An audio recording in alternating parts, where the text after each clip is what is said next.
নমস্কার বন্ধুরা, welcome to smart kitchen 39। আজ আমি একটি স্ন্যাক্স রেসিপি শেয়ার করছি, যেটি বানানোর জন্য কোনো রকম ময়দা, আটা বা বেসনের প্রয়োজন নেই, আর মাত্র 8 থেকে 10 মিনিটেই এটি বানানো যায়। তার সাথে খেতে কিন্তু ভীষণই টেস্টি। চলুন তাহলে ঝটপট রেসিপিটি দেখে নিই। একটি প্লেটে নিচ্ছি দুটো বড় সাইজে স্লাইস করে কেটে রাখা পেঁয়াজ, দুটো কাঁচা লঙ্কা কুচি, হাফ কাপ পরিমাণ ধনেপাতা কুচি, হাফ টিস্পুন পরিমাণ আদার পেস্ট, পরিমাণ মতো লবণ, হাফ টিস্পুন পরিমাণ রেড চিলি পাউডার, 1 টিস্পুন পরিমাণ রিফাইন্ড অয়েল, 1 টিস্পুন পরিমাণ গোটা জিরে। এবার এগুলো খুব ভালোভাবে হাতের সাহায্যে মাখিয়ে নেব। এখানে বেকিং পাউডার অথবা বেকিং সোডা অ্যাড করার কোনো রকম প্রয়োজন নেই। ভালোভাবে মাখানোর পর এবার হাফ কাপ পরিমাণ আমি চালের গুঁড়ো নিয়েছি। এটা স্টেপ বাই স্টেপ ভালোভাবে মাখিয়ে নিতে হবে। চালের গুঁড়ো অ্যাড করার কারণে এটা খুবই ক্রিস্পি হয়। তবে কেউ চাইলে চালের গুঁড়োর সাথে 2 চামচ পরিমাণ বেসন অ্যাড করে নিতে পারেন। অবশ্যই স্টেপ বাই স্টেপ চালের গুঁড়োটা অ্যাড করবেন, কারণ চালের গুঁড়ো বেশি হয়ে গেলে এই স্ন্যাক্সটা খেতে কিন্তু ভালো লাগবে না। দেখুন, আমি প্রথমে জল অ্যাড না করে এটা ভালোভাবে মাখিয়ে নিয়েছি। তারপর চামচের সাহায্যে অল্প অল্প পরিমাণ জল দিয়ে এর একটা ডো বানিয়ে নিচ্ছি। এভাবে স্টেপ বাই স্টেপ চালের গুঁড়ো এবং জল অ্যাড করলে ডোটা পারফেক্টভাবে তৈরি হবে।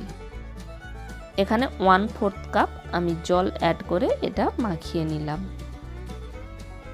এবার ডোটা ভালোভাবে হাতের সাহায্যে মেখে নিতে হবে।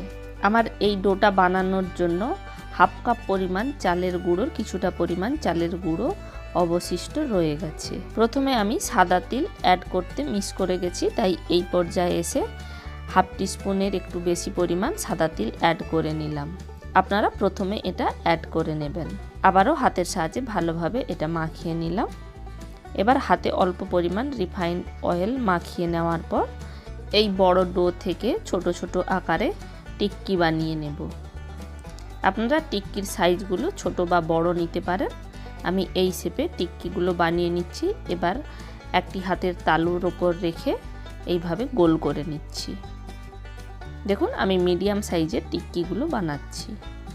আপনারা খেয়াল রাখবেন এর ধারের দিকের অংশগুলো যাতে ফেটে না যায়। যদি ফেটে যায় তাহলে অল্প পরিমাণ চালের গুঁড়ো মিশিয়ে নেওয়ার পর আরও একটু জল দিয়ে এটা ভালোভাবে মেখে নেবেন।